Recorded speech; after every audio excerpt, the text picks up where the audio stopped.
Tonight we start in Gueydan, where some parents tell KATC their children are not getting proper lunches at school. This comes after a Facebook post made by Jesse Owens Elementary School. Now, in that statement, the school acknowledged a lunch issue and apologized that the issue has reoccurred.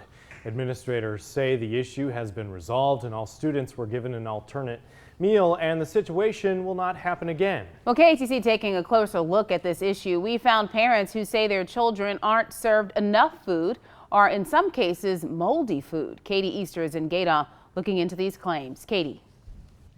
I spoke with several parents who tell me their children are so hungry after school they come home with a headache. My little one, I've sent her to school with a peanut butter sandwich, and she's come home and asked me to cut it in half because she shares it with people in her class. Mandy Bro says for several months her daughter, who is in first grade, tells her this is what she is served for lunch, a Lunchable. Bro's child told her that meat has an odor and the cheese is covered in white spots. Did you eat it? She said, no. She said, I had eaten the cookies out of it. Then they made us throw it away. The issue has not been a nutritional issue. It has been the quality of the food that has been provided to us in those prepackaged meals. That clarification coming from Assistant Superintendent Paul Hebert. So we dug even deeper and looked into that claim. According to the School Nutrition Association, school meals must meet age-appropriate calorie minimums. For elementary schools, the minimum is 550 calories for lunch. A turkey and cheese Lunchable has just 260 calories. Hebert tells us the reason for the change in lunches is because the kitchen at Jesse Owens Elementary is still being rebuilt after being damaged during a hurricane.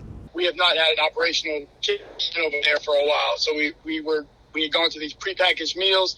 Hebert says after several complaints, they are not serving the prepackaged food anymore. This picture sent to KTC from Gueydan High School shows what the alternative is for the students until the cafeteria is back open. The restoration process has been held up not only due to performance laws, but also just due to the regulations and insurance requirements and FEMA requirements and so forth. So we are diligently working through that process.